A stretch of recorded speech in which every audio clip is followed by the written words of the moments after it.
aí, meus microbiologistas? Tudo certinho? Chegamos na reta final, não é isso? Vamos aprender hoje sobre os micro-organismos causadores de toxinfecção alimentar. Vamos lá? Pronto para finalizar com muito sucesso a disciplina? Então, a temática da nossa videoaula número 6 é micro-organismos causadores de toxinfecção alimentar, né? Que é baseado no conteúdo da nossa aula 7 da apostila. Então, como objetivo, nós temos que estudar as definições de toxinfecção e infecção alimentar, conhecer os principais micro-organismos causadores de toxinfecção e infecção alimentar, conhecer os principais aspectos relacionados à saúde do consumidor. Então, como uma breve introdução, nós vamos ter os alimentos que podem funcionar como veículos de diversos agentes que significam aumento do risco à saúde do consumidor. Dentre esses agentes, nós vamos ter os compostos químicos, as toxinas naturais, vírus, parasitas, bactérias e fungos. E aí esses dois são foco da nossa aula. Tá? Porque muitos deles podem ter função patogênica. Então, como generalidades, né, eu trago aqui para vocês que as toxinfecções alimentares, elas acometem principalmente crianças e idosos, né, que já tendem a ter uma microbiota mais fragilizada. Okay? As crianças em formação e os idosos, essa microbiota ela pode estar desregulada por conta já do estilo de alimentação. As principais causas relacionadas com a transformação de alimentos: temperatura de conservação inadequada, deficiência na higienização durante o preparo e conservação e a utilização de alimentos perecíveis de origem duvidosa.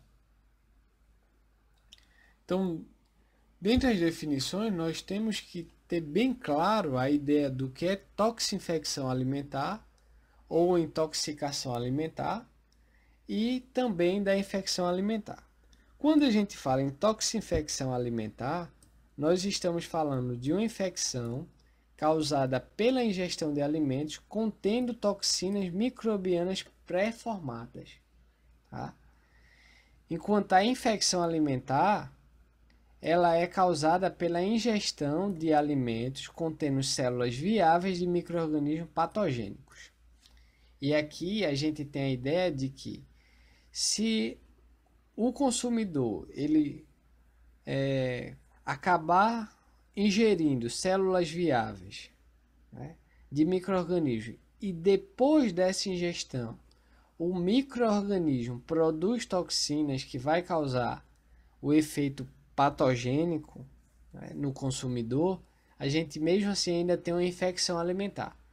Porque a principal diferença é que a toxina tem que ser pré-formada no alimento, né, para ser considerado uma intoxicação alimentar ou uma toxinfecção.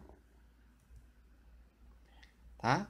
E aí a gente pode falar em dose mínima infectante, que não é simplesmente a relação de ingeriu células do patógeno, a pessoa vai apresentar a sintomatologia, né?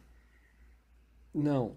Muitas vezes se tem um número mínimo, uma dose mínima de células viáveis que a pessoa deve ingerir para vir realmente a ter a apresentação da sintomatologia. Ok? Então, a ação dos micro-organismos patogênicos. Eles normalmente são enteropatogênicos, né? Porque vai afetar principalmente o intestino, mas de um modo geral os órgãos do sistema digestório. Tá? A patologia normalmente se manifesta no trato gastrointestinal e em especial o intestino grosso, né? Onde ocorre a concentração, né, do bolo fecal, onde aqui já é retirado muita quantidade de água.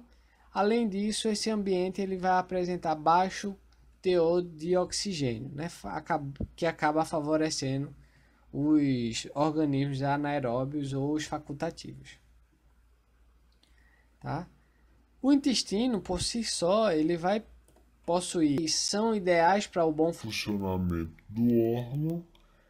Além disso, eles também têm capacidade de combater organismos patogênicos, tá? E daí a relação daquela dose mínima infectante, tá? Como exemplo dessas bactérias boas do intestino, nós temos as bifidobactérias, ok? Além disso, o próprio trato gastrointestinal ele vai contar com um sistema de defesa que pode ser baseado na acidez estomacal, nos ácidos biliares, na motilidade intestinal e na mucosa intestinal. Tá? Então isso acaba dificultando o desenvolvimento de muitos tipos de patógenos. Né? E daí a gente tem aquela mesma relação da microbiota sadia. Então, enquanto há uma constante equilíbrio, né, entre o sistema de defesa, a microbiota nativa e os patógenos, a gente não tem a apresentação, o desenvolvimento da patologia. Tá? E aí realmente a gente não entende, né, a gente não percebe, mas continuamente a gente tem uma batalha travada no nosso intestino, tá? Onde diversos compostos eles tendem a induzir uma resposta de defesa no organismo, tá? E em especial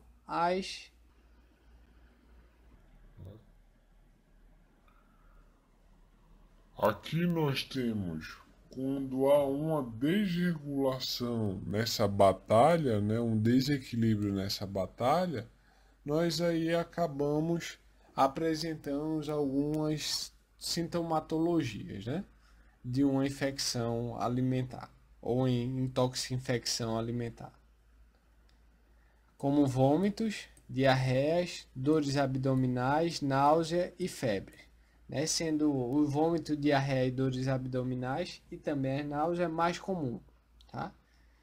Então a toxinfecção alimentar ela pode ser causada por alguns micro-organismos que vocês têm o principal mecanismo de ação deles e a sintomatologia associada bem detalhado na apostila, né? Então normalmente associada à toxinfecção alimentar nós vamos ter as bactérias gram-positivas, né? Alguns patógenos gram-positivos, como Staphylococcus aureus, o Clostridium botulinum, o Clostridium perfringens e os Bacillus cereus. Já na infecção alimentar, nós vamos ter muitas das bactérias gram-negativas, como a Escherichia coli, a Salmonella, a Shigella e o Vibrio. Tá? Então, Staphylococcus aureus são cocos gram-positivos, facultativos anaeróbios, mas crescem melhor em aerobiose. Tá? São comuns na mucosa nasal, garganta, cabelo e pele. Estão associados a baixa condição de higiene, né? Podem crescer entre 7 até 47,8 graus, né? Com produção de toxina de 10 a 46 graus. São halofílicos, né? Conseguem crescer, tolerar até 20% de cloreto de sódio, crescem em alta atividade de água, produz toxina termoestável, ou seja, aquela que um tratamento térmico precisa utilizar altas temperaturas para inibi-la ou destruí-la. A intoxicação acontece com a ingestão de cerca de 1 milhão de células por grama, né, de alimento. E o controle se dá basicamente pela observação das condições higiênico-sanitárias e pelo armazenamento do alimento ou tratamento do alimento em temperaturas adequadas. Já o Clostridium botulinum, né? São bacilos gram-positivos, formadores de esporos anaeróbios estritos, amplamente distribuídos na natureza, solo e água principalmente. Associada a alimento contaminado, produz uma neurotoxina botulínica durante a fase exponencial. É uma toxina considerada de um micrograma de concentração, né? É uma toxina termolábil, ou seja, a exposição dela a 80 graus por 30 minutos é suficiente para inibi-la ou destruí-la, né? A toxina não é produzida em pH ácidos. E o controle se dá através do tratamento térmico adequado, acidificação do alimento, redução da atividade de água, uso de nitratos e nitritos como aditivos químicos, tá? Então, a toxina botulínica, ela afeta o sistema nervoso, né? E também pode causar alguns ferimentos na pele. Já o Clostridium perfringens são bacilos gram-positivos, formadores de esporos anaeróbios e imóveis, tá? Amplamente distribuído na natureza, a toxina é formada quando se forma o esporo no intestino, tá? A ingestão de células viáveis induz a esporulação lá no intestino delgado devido à condição ambiental, né, do órgão, e aí é produzida a toxina. A intoxicação clássica e enterite necrótica, né, são dois tipos de sintomatologia da toxinfecção pelo Clostridium perfringens. Essa enterite necrótica, ela é considerada fatal, né, e causa inflamação necrótica do intestino, que acaba fazendo o órgão entrar em disfunção. Dificilmente a toxina é pré-formada, pois não resiste ao pH do estômago. Mas se ela for pré-formada no alimento, então quando você ingere ela, o pH estomacal é suficiente para destruí-la ou inibi-la. Ou inativá-la, na verdade. O controle se dá pelo tratamento térmico adequado dos alimentos. Outro micro-organismo associado à toxinfecção são os bacilos, o Bacillus cereus, que são bacilos gram-positivos, formadores de esporos, possuem flagelos e são aeróbios, tá? O solo é o reservatório natural, ele é capaz de produzir uma toxina diarreica, termolábil e emética termorresistente na fase logarítmica e ou esporulação, tá? Possui duas sintomatologias, a síndrome emética e a síndrome diarreica, né? A intoxicação ocorre com a ingestão de 10 a quinta, 10 a sétima células por grama do alimento, e o controle se dá pelo tratamento térmico adequado, cocção dos alimentos acima de 100 graus e resfriamento rápido para a armazenagem. Aqui nós começamos com os exemplos dos micro-organismos envolvidos com a infecção alimentar, tá? Dentre os exemplos nós temos a Escherichia coli, que são bastonetes gram-negativos, anaeróbios facultativos, são móveis, não esporulados. O principal reservatório, o reservatório natural, na verdade, da Escherichia coli é o intestino de animais de sangue quente, tá? Ela é disseminada por material fecal e por água e alimentos contaminados e possui linhagens patogênicas, como a EPEC, que é E. coli enteropatogênica clássica, a EC, que é a E. coli enteroinvasiva, a ETEC, que é enterotoxigênica, né, e associada à diarreia do viajante, e a EREC, que é a E. coli enterohemorrágica, né? Essas daí sendo uma das mais graves, causando uma das mais graves patologias, infecções pela Escherichia coli. A salmonela, são bacilos gram-negativos, anaeróbios facultativos, a maioria é móvel e não esporulados. O reservatório natural é o intestino humano e animal, não resiste a pHs menores que 4, né? Portanto, pH menor que 4 tem efeito bactericida, não toleram concentração maior que 9% de cloreto de sódio, e ela pode manifestar algumas sintomatologias, como a febre tif, associada à salmonella tif, a febre entérica, associada à salmonella paratif, as enterocolites, né, que aí temos diversas salmonelas, como a Newport, a Montevideo, a Tifimurium e outras mais comuns em alimentos.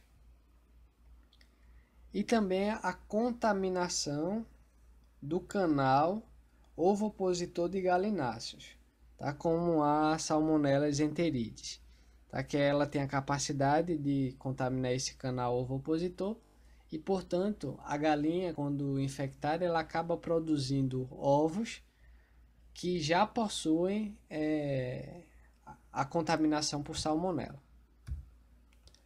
A Shigella, tá? Que são bacilos gram-negativos, são disseminados por fezes, águas e alimentos contaminados, possui 4 espécies com sorotipos distintos, né?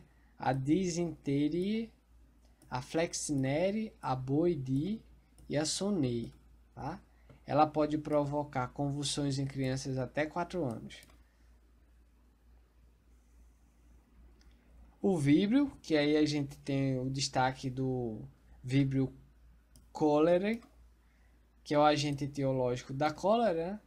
São bacilos gram-negativos, móveis, halofílicos, pois exigem geralmente 2% ou mais de cloreto de sódio para um crescimento ótimo e possuem cerca de 10 espécies patogênicas. Porém, 4 são mais comuns, né? Como a gente já falou, o agente etiológico da cólera, o víbrio parahemolíticos, o víbrio furnice e o víbrio fluvialis. Então, além da dose infectante mínima infectante dos